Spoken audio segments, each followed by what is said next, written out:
Clark. Speaker, I move that this bill be now read a second time. Speaker, last year Professor Graham Samuel undertook an independent, once-in-a-decade review of the Environment Protection and Biodiversity Act, the legislative framework that sets out how the natural environment is managed and protected in this country. His conclusion was that the laws are unfit for purpose, outdated and ineffective. In other words, Speaker, Australia's current environmental laws are failing to protect the places that matter and which we love.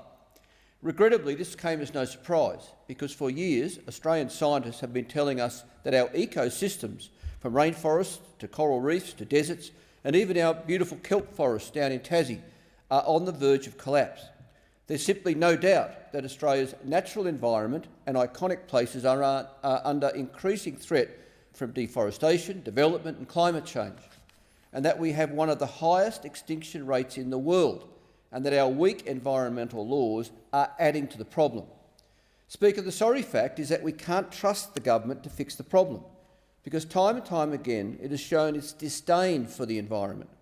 Speaker, the government didn't even wait for Professor Samuel's landmark review to be completed before it tried to weaken our laws further, and many in this place will remember September last year, when the federal government pushed through a bill to give environmental approval powers to the states and territories with no safeguards, no oversight and no regulation. Shamefully, most members of the House were prevented from speaking and foreshadowed amendments were blocked without debate. Mind you, the government was already well and truly determined to advance its agenda of construction and destruction, as evidenced by the fact that it was already discussing the idea of handing environmental approval powers to the states and territories with the Western Australian Chamber of Minerals and Energy way back in 2019, well before Professor Samuel had even published his interim report. And now, Speaker, the government is pushing forward with an Environmental Assurance Commissioner, which has no power to investigate proponents, no power to compel provision of information and no power to actually fix anything. This toothless tiger wouldn't even have the power to investigate individual decisions related to projects, and it appears to have completely ignored Professor Samuel's recommendation for an independent Office of Compliance and Enforcement. Speaker, it's clear that reform is necessary. Indeed, just last year, the Australian National Audit Office found that the Department of Agriculture, Water and the Environment's administration of referrals, assessments and approvals of controlled actions under the EPBC Act are not effective, that reporting arrangements are not consistent with the Act and that outcomes are not being monitored. Remarkably, the ANAO found that, of the approvals examined, almost 80% contained conditions that were non-compliant with guidance or contained errors, significantly reducing the department's ability to monitor conditions or achieve the intended environmental outcome. Moreover, there is no conflict of interest register for staff working on the assessment process or within the compliance division. There's no protection against bias, political interference or even corruption. Speaker, this is a total failure of regulation, and yet the Environment Minister still wants to keep regulation in-house. Speaker, that's why today I'm introducing a bill which establishes a Commonwealth Environment Protection Authority.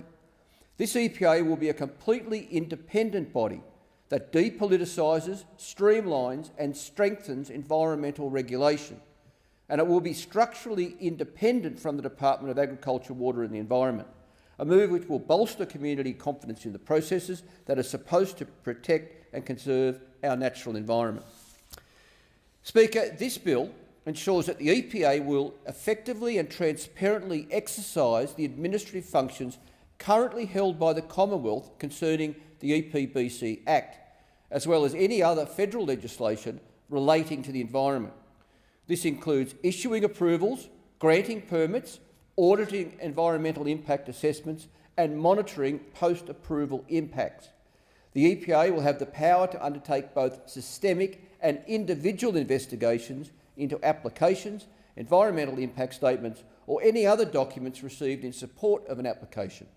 Moreover, the EPA will have the power to terminate an approval or even issue a stop work order in circumstances where serious environmental harm has been caused or is imminent.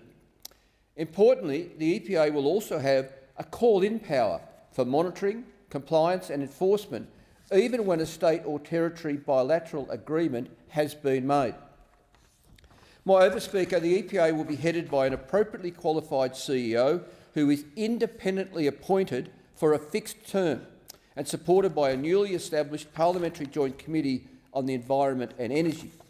And to avoid even a perception of bias, the senior staff will be prevented from having any potential conflicts of interest, including employment as a politician or lobbyist in the 5 years preceding appointment to the EPA. Speaker, I call on both major parties to support this bill. It's practical, it has community support and will deliver real outcomes for our environment. This is not a contentious proposal.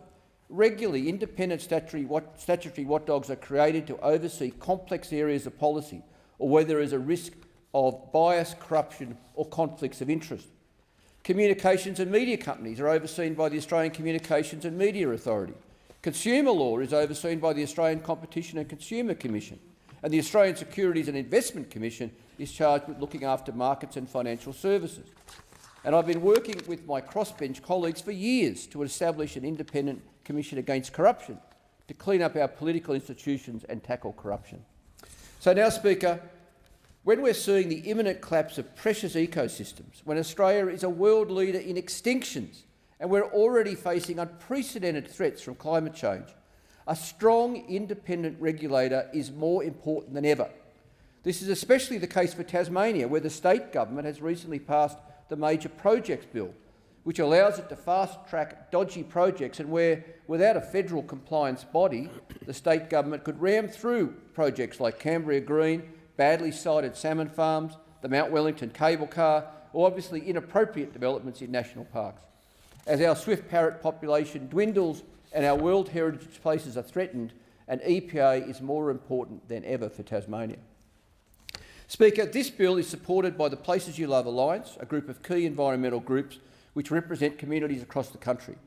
This includes groups like the World Wildlife Fund Australia, the Wilderness Society, Australian Conservation Foundation, BirdLife Australia, Humane Society International and Environmental Justice Australia.